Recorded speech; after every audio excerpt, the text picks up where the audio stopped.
Okay, let's do a chain stitch and a daisy stitch. I'm working on a Tisha Moore baby quilt packet. I will whip stitch the edges eventually. But for now, I'm going to go through and I buried my knot behind the second layer, and we are going to start with a chain stitch. So this stitch is really fun. You're going to go right next to, you can leave a little bit of space, but you kind of want to be as tight as you can. Right where you came out, you're going back in. You're going all the way through to the back of the fabric, and then you're going to pop your needle back out like you're doing a normal running stitch, but your thread management totally changes. So you're going to take your thread and loop it around, and then I usually just hold that loop while I pull my thread through. So I use my working thumb, my holding thumb, to hold that kind of like a loop-de-loop off to the side. Pull that through. There it is, the last little bit of thread coming out.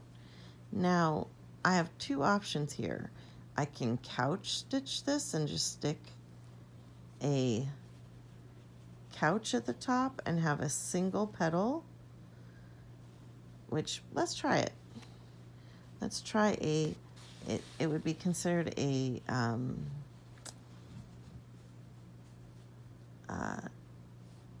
separated petal stitch, or a separated chain stitch. So I went down for the couch, coming back up to do my next petal. Now I'm going to show you, this was a little bit, I left a tiny bit of a gap. Now I'm going to try to go through the same hole. Back in, and then pop out my needle and thread management. I'm going to go up and around. I tend to always go the same direction. I'm holding by sticking my thumb right at the bottom of that. It just keeps your thread from binding up on itself. And now I'm going to put another couch in, and then I'm just going to bump it back out for my next petal. So this is a way to get kind of a funky line.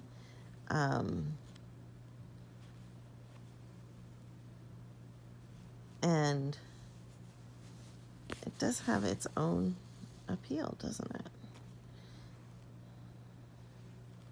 Sometimes it's fun to combine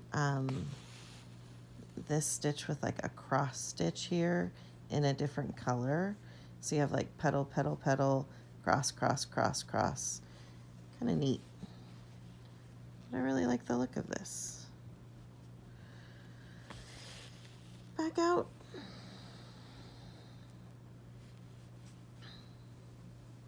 Back in and out. Pull your thread around. Most important, hold with your thumb and pull through.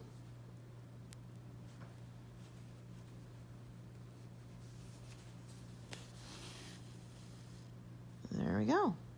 This is a separated petal stitch, or a separated chain.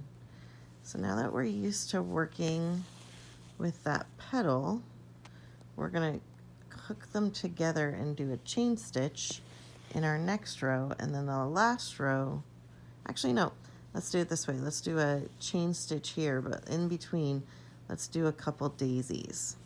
So to do a daisy, or any flower, I just always call them daisies, you can, to move your thread over so you don't have a big long stitch on the back, let's flip it over like this. I'm going to take my needle, go in between the layers, not out the front, not out the back, and then just pop my thread over a little bit.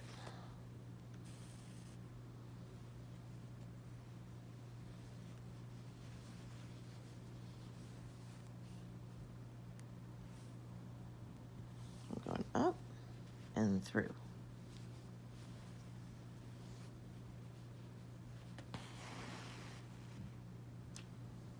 Okay, now I'm going to do my first petal stitch, just like we've been doing.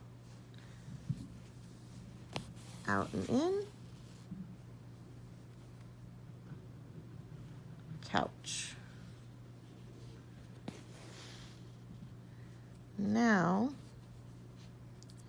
I'm going to do my next petal stitch coming out the same place as my last petal stitch. And I tend to do the 4 corners first. So I'm going to go perpendicular, like 90 degrees from my last petal.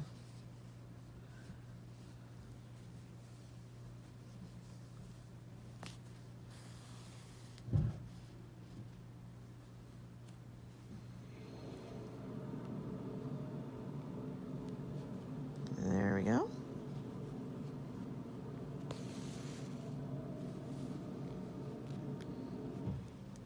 So now I'm turning my project 90 more.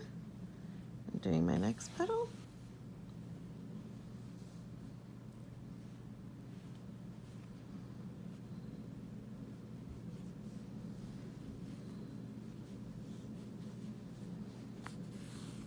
And I'm trying to make these all as similar as possible. It's also fun to super vary it and make like different shapes, like different lengths of your petals. So I'm going in for my last one, back through that same area.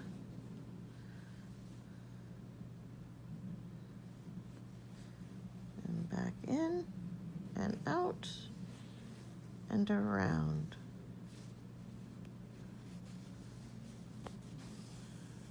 Rolling out,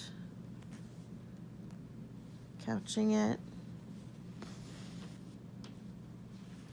So that's kind of the smallest daisy you want to make, but you can always add more petals. So for these petals, I'm going to go out a little tiny bit, like leave just a little bit of white space. Go out and in.